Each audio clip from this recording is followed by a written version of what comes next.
एहसन इकबाल साहब, बहुत बहुत शुक्रिया, आपने हमें वक्त दिया। अब से कुछ देर पहले हुकूमती नुमाइंदों ने प्रेस कॉन्फ्रेंस की है और ये इल्ज़ाम लगाया है कि बंदूक के जोर पे इलेक्शन जीतने की कोशिश नून लीग ने की है और अब उन्होंने ये मुतालबा किया इलेक्शन कमीशन ऑफ पाकिस्तान से कि फौरी तौर पे जीतने वाले उम्मीदवार का ऐलान करें जो कि उनकी पार्टी से हैं। जी शहजाद, मैं समझता हूं कि ये तो जो मुहावरा है चोर मचाए शोर, बजाय इसके कि पीटीआई के लोग शर्मिंदा हों, शर्मसार हों और ख़ास तौर पे हुकूमत पंजाब के जिसके निगरानी में इन इलेक्शंस को चुराने के लिए जिस बेशर्मी के साथ इंतज़ामिया को इस्तेमाल किया गया और सरकारी अफसरान को इस्तेमाल किया गया, आज उसकी मिसाल युगांडा या जिम्बाब्वे के इलेक्शन में भी नहीं मिलती, जो ज़िला सियालकोट के अंदर और बिलखसूस वजीराबाद में भी जहां हम जीते हैं, वहां पर रंगे हाथों इनके लोग पकड़े गए। ये बैलेट बॉक्सेस चुरा रहे थे, थैले लेकर जा रहे थे। सरकारी मुलाजमीन जो है वो प्रिजाइडिंग ऑफिसर्स को पकड़ कर ले गए और मैं तो सारी रात वहां बैठा रहा डस्का रिटर्निंग ऑफिसर के दफ्तर में और मैं देख रहा था फोन कोई नहीं सुन रहा था, ना कोई इंतजामिया उनकी बात सुन रही थी, ना कोई अहलकार उनके फोन सुन रहा था, सबके फोन बंद थे।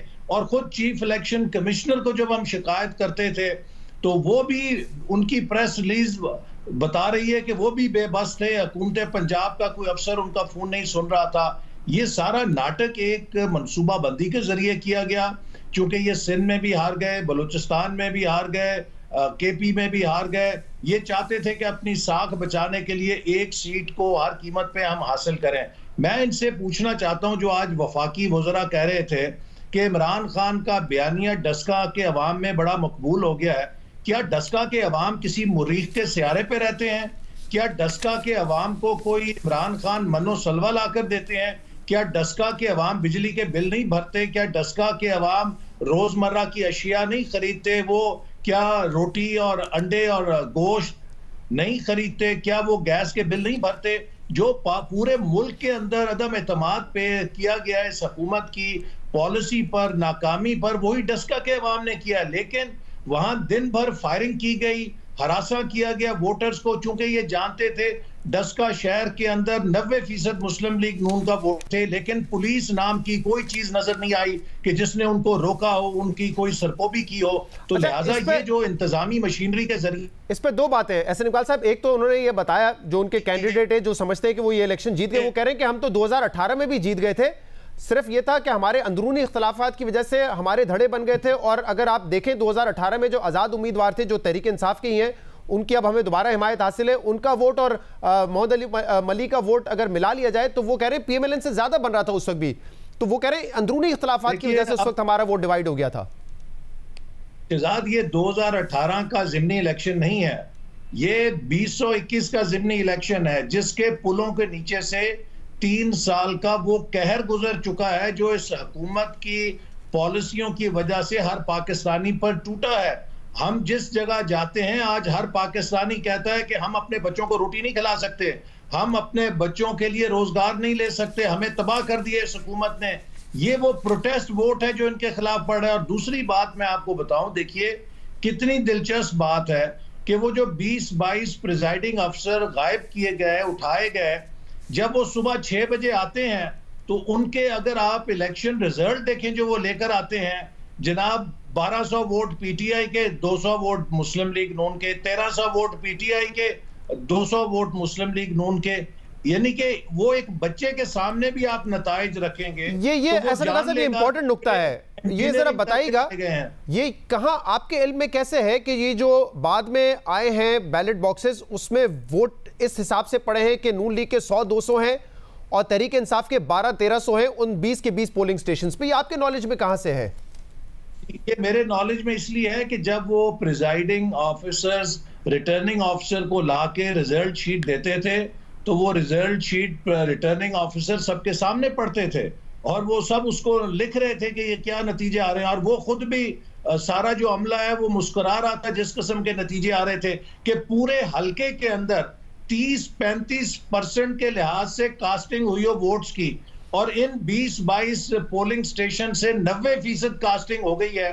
इसके लिए आपको कोई रॉकेट साइंस नहीं चाहिए कि क्या हुआ है समझने। एहसन इकबाल साहब, ये बात आपने वहां पे खुद देखी है, रिटर्निंग ऑफिसर ने आपको बताई है कि इन 20 पोलिंग स्टेशंस के जो फॉर्म 45 थे उससे ये साबित होता है कि एक तो पीटीआई को आपसे बहुत ज्यादा वोट पड़ा है और वहां पर जो वोटिंग टर्नआउट था वो 90% था। ये खुद आपने देखा है उन फॉर्म्स पर? जी, हमने खुद वहां पर वो सारे फॉर्म्स जो है रिटर्निंग ऑफिसर सबके सामने पढ़ रहे थे और हम नोट कर रहे थे उनके नतायज। तो हम खुद शशदर रह गए कि यहाँ पर 80-90% कास्टिंग कैसे हो गई है, जबकि पूरे हल्के में जो 337 पोलिंग स्टेशन थे अगर आप उनकी औसत निकालें तो बमुश्किल 35 या 40% कास्टिंग। और उन फॉर्म 45 पर जो कि रिटर्निंग ऑफिसर पढ़ रहे थे, क्या उस पर दस्तखत नहीं थे नून लीग के पोलिंग एजेंट्स के? क्योंकि कुछ लोग ये कह रहे हैं कि वहां पे दस्तखत मौजूद थे पोलिंग एजेंट्स के। नहीं, वो तो वहां से ये लेकर आए हैं जो रिटर्निंग प्रिजाइडिंग ऑफिसर्स को उठा के लेके गए थे, उनके दस्तखत और अंगूठे करके लाके इन्होंने जमा करा दिए हैं। और हमारे पास अब मालूमात आ रही हैं वो एहलकार जो इस पूरे ऑपरेशन के अंदर मुलव्वस थे वो अपना नाम खुफिया रखने की शर्त के ऊपर उसकी तफासील हमें दे रहे हैं कि किस तरह इनको वहां से सिलेक्ट किया गया, इनको ले जाया गया, इनको मुआवजा दिया गया, किस जगह के ऊपर ये ऑपरेशन किया गया। हम ये सारी मालूमात इकट्ठी कर रहे हैं। एहसन इकबाल साहब, हमने कुछ वीडियोस दिखाई हैं जिसमें एक प्रिजाइडिंग ऑफिसर एलिजिडली ये बता रहे हैं कि मुझे स्पेशल ब्रांच के लोग मुझे लग रहे थे, मेरे पास आए और मुझे अपने साथ चलने का कह रहे थे, मैं नहीं गया। लेकिन जो PP51 है उसके भी एक प्रिजाइडिंग ऑफिसर जिनकी वीडियो मरीम नवाज ने उस दिन शेयर की थी, उनका भी एक बयान है जिसमें वो कह रहे हैं कि मेरे साथ जबरदस्ती की गई थी, मुझे अगवा करने की कोशिश की जा रही थी, मुझसे थैला छीना गया था वोट्स का। देखें शहजाद, अब तो ये सारी चीजें मंजर आम पे आ चुकी हैं। जो पूरे पाकिस्तान का मीडिया था वो वहां मौजूद था और दिन भर की कवरेज होती रही है कि डस्का के अंदर जो क्यामत का मंजर इन्होंने खड़ा किया है, जिस तरह से शहर के अंदर घंटों घंटों पोलिंग स्टेशन बंद रखे गए हैं ताकि जो वोटर हैं वो मायूस होकर चले जाएं, वोट ना डालें। स्लो पोलिंग का अमल रवा रखा गया। इन्होंने वहां पर लोगों को मजबूर किया महकमा तालीम के जरिए कि वो मेडिकल सर्टिफिकेट दें, जो अमला है वो वहां से छुट्टी पे जाए या अपनी मर्जी का ये लेकर आए। और फिर महकमा तालीम के जरिए टीचर्स को ये प्रेशराइज करते रहे कि वहां पे आपने पीटीआई के साथ ताउन करना है। ये तो मैं समझता हूं कि जो डीसीओ डीपीओ सियालकोट हैं उनका जो शर्मनाक रवैया है और चीफ सेक्रेटरी और आईजी की जिम्मेदारी बनती है कि जिनकी निगरानी में पंजाब के अंदर ये बदनामी का कलक लगा है पंजाब के ऊपर कि यहाँ की इंतजामिया पूरे पाकिस्तान में इलेक्शन खैर खैरियत से हो गया। पंजाब के अंदर इस पर एक एतराज ये भी आया है, एक एतराज ये भी उठ रहा है कि आप समेत दूसरे जो MNAs हैं, मुंतखब नुमाइंदे हैं, वो आरओ ऑफिस में क्या कर रहे थे? अभी हमारी कमर दिलशाद साहब से बात हुई, वो भी कह रहे थे कि ये दुरुस्त नहीं है कि आप घंटों तक रिटर्निंग ऑफिसर के साथ बैठे रहे। अगर इस मरतबा भी रिटर्निंग ऑफिसर माजी की तरह मजिस्ट्रेट होते थे तो मजाल नहीं कर सकते थे कि आप उनके पास इतनी देर बैठे रहे। ये एतराज उठ रहा है और ये आप पे इल्जाम लग रहा है कि क्योंकि उनका ताल्लुक नारोवाल से था इसलिए आप उनके साथ बैठ के उनको इन्फ्लुएंस कर रहे थे, दबाव डाल रहे थे उन पर।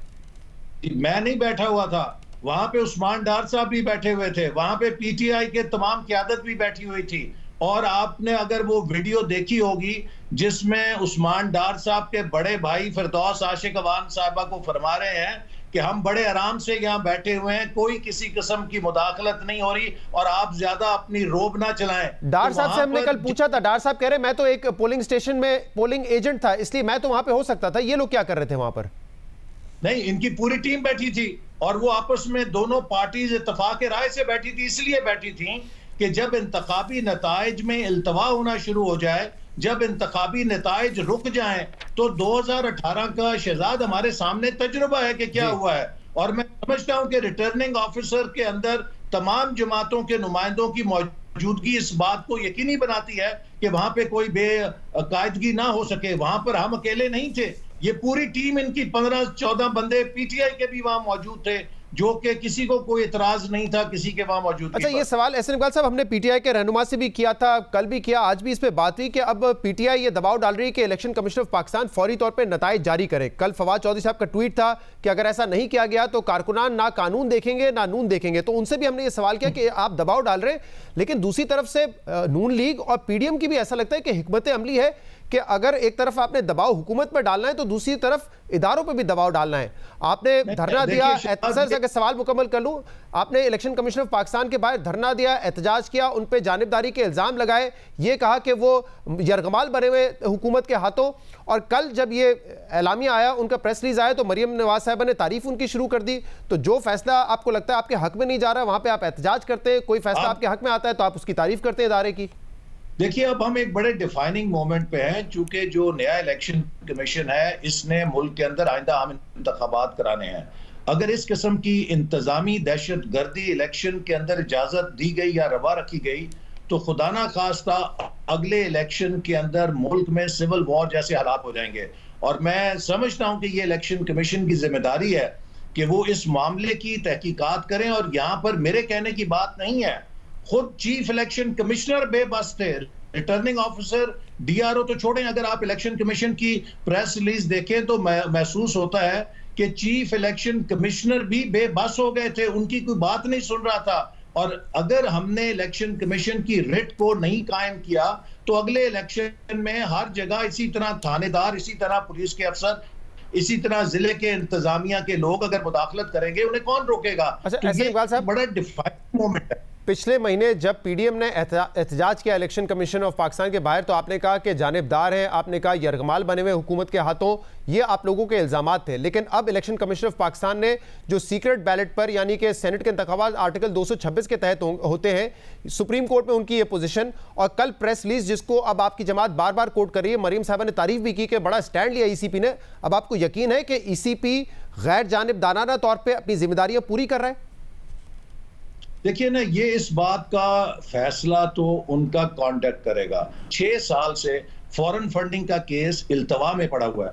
आप खुद बताइए कि जब 6 साल से पीटीआई के फॉरेन फंडिंग का फैसला नहीं हो सकता तो हम उसके लिए क्या करें? किस जगह गए? हम सुप्रीम कोर्ट तक गए, साकिब निसार साहब तक के पास गए, लेकिन वो अपनी जान छुड़ा के इलेक्शन कमीशन के कोर्ट में बॉल फेंक कर चले गए और वो नहीं चाहते थे कि इमरान खान साहब डिस्क्वालीफाई हो। तो हमने वहां पर जाके इलेक्शन कमीशन से यही कहा कि आप इस फॉरेन फंडिंग के केस का फौरी फैसला करें, चूंकि ये एनआरओ 6 साल से चल रहा है। और जहां तक इलेक्शन कमीशन के अमल का फैसला है, ये पाकिस्तान के अवाम करेंगे और उनका अपना कॉन्डक्ट करेगा। मैं समझता हूं कि ये केस जो है एक टेस्ट केस बनना चाहिए। वो तमाम अफसरान, ये बात तो साबित हो गई है कि प्रिजाइडिंग ऑफिसर्स गायब थे, उनके बारे में किसी इंतजामी अफसर ने लेकिन ये तो हिकमत अमली फिर एहसन इकबाल क्या ये है जो कि पाकिस्तान तहरीक इंसाफ की होती थी जब वो ऑपोजिशन में थे, वो भी इसी तरह इदारों पर दबाव डालते थे। अब पीडीएम की ये हिकमत अमली है कि आप भी दबाव पे डालेंगे, जहां आपको लगता है कि केस का फैसला नहीं हो रहा या कानूनी तौर पे ताखीर हो रही है, तो वहां पे आप दबाव डालेंगे उस पर, और जब फैसला आपके हक में आएगा तो तारीफ होगी उसकी। आप ये सजेस्ट कर रहे हैं कि अगर 20 प्रिजाइडिंग ऑफिसर हुकूमत उठा ले और उनसे अपनी मर्जी का नतीजा लाके दे दे तो हम हाथ पे हाथ रख के बैठ जाएं? नहीं, मैं तो कह रहा हूं कि इस पर तो जो प्रेस रिलीज आई है उस पर तो मरीम नवाज साहबा ने तारीफ की इलेक्शन कमीशन ऑफ पाकिस्तान के इस अमल की, लेकिन मैं कह रहा हूं इससे 1 महीना पहले आप उसी इदारे को यरगमाल कह रहे थे हुकूमत का, आज तारीफ कर रहे हैं। हम उस देखिए, हर इंसान के, हर इदारे के हर अमल को आपने एवेल्युएट करना होगा। ये बात मेरी पसंद या नापसंद की नहीं है। हमारे मुल्क में आइन है, हमारे मुल्क में कानून है। जो भी इदारा आइन और कानून के मुताबिक फैसला करेगा वो मेरे कहने या ना कहने से जज नहीं होगा। हाँ। उसको हर अवाम देखेंगे और लोग उसको जज करेंगे। लिहाजा हम फिर यही कहते हैं कि हर इदारे को कानून और आइन के मुताबिक लेकिन एहसन इकबाल साहब, हर इदारे के हर अमल पे तो कमेंट या एक जजमेंट नहीं दी जा सकती ना। आप जो फैसला आपको अच्छा लग रहा है, प्रेस रिलीज अच्छी लगी, आप तारीफ करते हैं, कोई फैसला आपको लगता है कि हक में नहीं आ रहा तो वहां पे उसको यरगमाल बना दिया जाता है हुकूमत का, कि डिक्टेशन ले रहे हैं, उनके हाथों यरगमाल बन गए, उनके खिलाफ एहतजाज भी होता है। अगर इदारों के हर फैसले पे आप कोई ना कोई जजमेंट करेंगे तो ये या तो दबाव होगा, इदारे पे दबाव ही डालने की कोशिश होगी ना फिर। नहीं, आपका ख्याल है कि इलेक्शन कमीशन ने ये इलेक्शन के अंदर जो बेज़ाब्तगी हुई है इस पे अगर नोटिस लिया है तो इलेक्शन कमीशन ने किसी दबाव से लिया है? दबाव से नहीं, सॉरी। हाँ। ये इलेक्शन कमीशन की अपनी ड्यूटी है कि वो फेयर एंड फ्री इलेक्शन को यकीनी बनाए और उसके लिए पाकिस्तान का आइन उनको तमाम इख्तियारात देता है।